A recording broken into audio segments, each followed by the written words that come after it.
This video sponsored by SBO Digital Marketing. Join SBO Digital Marketing.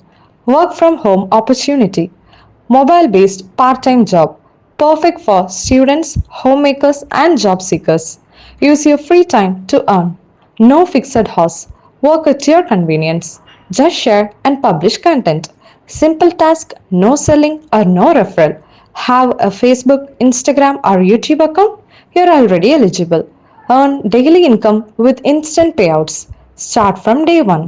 Skip பண்ணாதீங்க. பெரிய தப்பு. தினம் 300 ரூபாய் சம்பாதிக்க அரிய வாய்ப்பு. இன்ஸ்டாகிராம், ஃபேஸ்புக் பயன்படுத்த தெரிந்தால் போதும் content post and content publishing மூலமா தினம் 300 ரூபாய் சம்பாதிக்கலாம். இந்த வேலை செய்ய 5 நிமிடம் போதும். Work training support, group communication support, all language customer live chat support, முக்கியமா சொந்தமா ஒரு பிசினஸ் ஸ்டார்ட் பண்ற அளவுக்கு உங்களால கற்றுக்கொள்ளவும் முடியும், சம்பாதிக்கவும் முடியும். இந்த வேலை வாய்ப்பு வழங்குவது 5 வருடத்திற்கு மேல ரன் ஆகிட்டு இருக்க நம்ம தமிழ்நாட்டு company school of business organisation private limited. மேலும் விவரங்களுக்கு டிஸ்கிரிப்ஷன்ல கொடுத்திருக்க நம்பருக்கு வாட்ஸ்அப் பண்ணுங்க.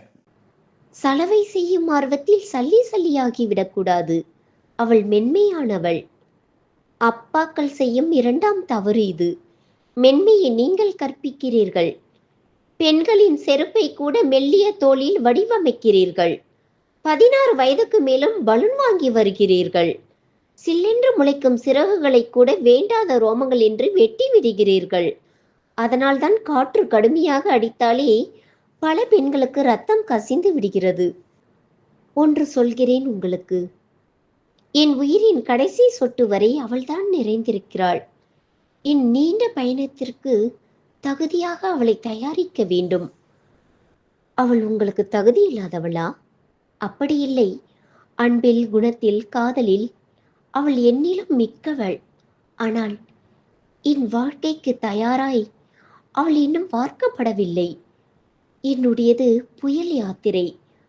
அவள் பூஜை அறை குத்துவிளக்கு. அணைந்து போகாமல் இருப்பது எப்படி என்பதை சுடருக்கு சொல்லிக் கொடுக்க வேண்டும்.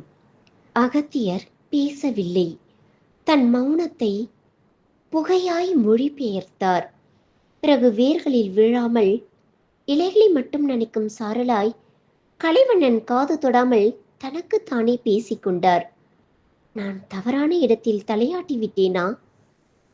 காற்றில் கசிந்த வார்த்தை அவன் காதுகளில் விழுந்து விட்டது. சொல்லென்று ஏதோ சுட்டது. பொங்கி வழியாமல் புலனடக்கம் கொண்டான்.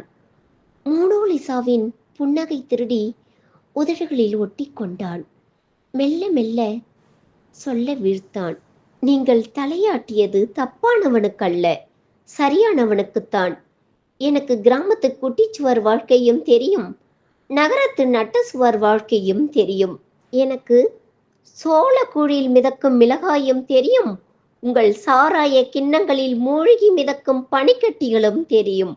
எனக்கு மழையில் நனைந்த வைக்கோல் வாசமும் தெரியும், சொட்டுக்கு ரூபாய் 100 தந்தால் மட்டுமே மணக்கும் அரேபிய அத்தரும் தெரியும். செருப்பில்லாத எனது பாதத்தில் காட்டு பாதையில் குத்திய கருவேல முல்லை நகரத்து தார்ச்சாலியில் வந்து தேய்த்தவன் நான். நீங்கள் விதையில்லாத திராட்சைகளை விழுங்கி வளர்ந்தவர்கள். நான் கற்றாழை பழத்தின் அடியில் இருக்கும் நட்சத்திர முள் பார்த்தவன். நான் சென்னை வந்தது என் அறிவுக்கு அங்கீகாரம் தேடி அல்ல, உடல் உழைப்புக்கும் மூளை உழைப்புக்குமான வித்தியாசத்தின் வேர்காண வந்தேன். சென்னை நூலகங்களில் வாடகை தராமல் வசித்தேன். இறைப்பையை பட்டினியிட்டு மூளைக்கு புசித்தேன். சமூக தேடல் கொண்ட பத்திரிகையில் சேர்ந்தேன். ஒரு கல்லூரி விழாவில் உங்கள் மகளை சந்தித்தேன். முதலில் என் உயிர் மலர கண்டேன். மென்மை சிறையை விட்டு அவளை மெல்ல மெல்ல மீட்க நினைக்கிறேன். ஏனென்றால் நான் பயணிப்பது மயிலிறகு பரப்பிய மல்லிகை பாதை அல்ல. நான் சகாராவின் சகோதரன். பகல் சுடும், இரவு குளிரும். இதுதான் என் பயணம்.